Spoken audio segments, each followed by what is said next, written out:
सगळ्यांना एक खाचून विनंती करतो की लग्न कार्यामध्ये आपण दिवसेंदिवस प्रथा वाढत चालल्या.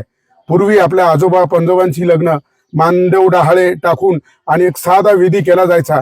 ते लग्नही टिकले, त्यांनाही मुलं झाले. आणि आता जे काही पैशाची नुमाईश, नुसता पैसा उधळायचा आहे.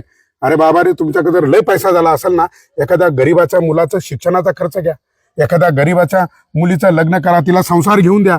आणि तुम्हाला अजूनही जास्त लयच ऊत असेल तर त्या मुला मुलीच्या नावावर पैसे एफडी करा.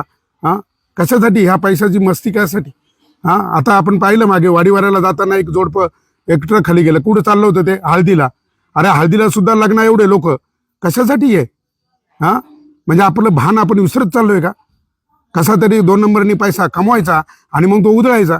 आणि मग ते पाहून दुसऱ्या रेशील लागत, नाही नाही त्याचा मांडव एवढा झाला मग मी एवढा मोठा करीन. या स्पर्धा सोडा. एकमेकाची जिरवायापेक्षा पाणी आडवण पाणी जिरवा, तिथं शेत्या फुलवा आपल्या. अजून एक मराठा समाजाला माझा संदेश आहे, हे लग्न पत्रिका जुळवून वगैरे लग्न ह्या भानगडीत लग्न मोडामोडी करू नका.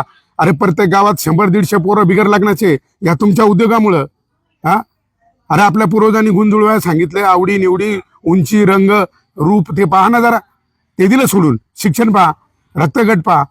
आज लयच झालं तर आता त्याचं पूर्ण मेडिकल करा, दोघा मुला मुलीचं दोघा ते दाखवा रिपोर्ट एकमेकाला. हा, महाराष्ट्रातले सगळे लग्न पत्रिका जुळवून झाले तरी फॅमिली कोर्टात जत्रा भरली फारकती घ्यायला. मग काय आहे? आणि पूर्वी पत्रिका जुळवली नाही, एकमेकाला पाहिलं सुद्धा नाही, तरी लग्न एकदम सुखानं आपल्या आजी आजोबाचे बापांचे संसार झाले. म्हणून ह्या माध्यमातून माझा दिव्य संदेश आहे. म्हणून माझी परत एकदा समाज बांधवांना माझी एक विनंती आहे, बाबा रे, मी आता प्रत्येक गावात सुद्धा सांगतो, ग्रामसभा ग्रामपंचायतीने आता ग्रामसभा घ्या आणि त्याच्यामध्ये निर्णय घ्या. गावामध्ये डीजे आणू नका. कशाला पाहिजे डीजे? हा, वरात नको. हा, वरातीच्या नावाखाली एक नवीन दर वरातीमध्ये एक पोरला बुजबुज पाजायची, ते दुसऱ्यांदा अड्डल बेवडं. हा, याच्यामध्ये पुढाऱ्यांचा हात राहतो.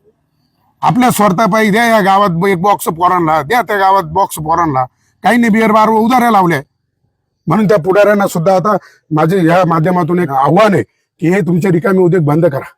तुमच्या राजकारणासाठी लोकांची लेकरं नासवू नका. आणि मराठा समाजाला परत एकदा विनंती आहे का बँड बाजा हळदी, आता हळदीला बापरे एका लग्न एवढी गर्दी, हळदीला किती गर्दी राहते? कशासाठी ही? हा उत्माद कुठे चाललाय?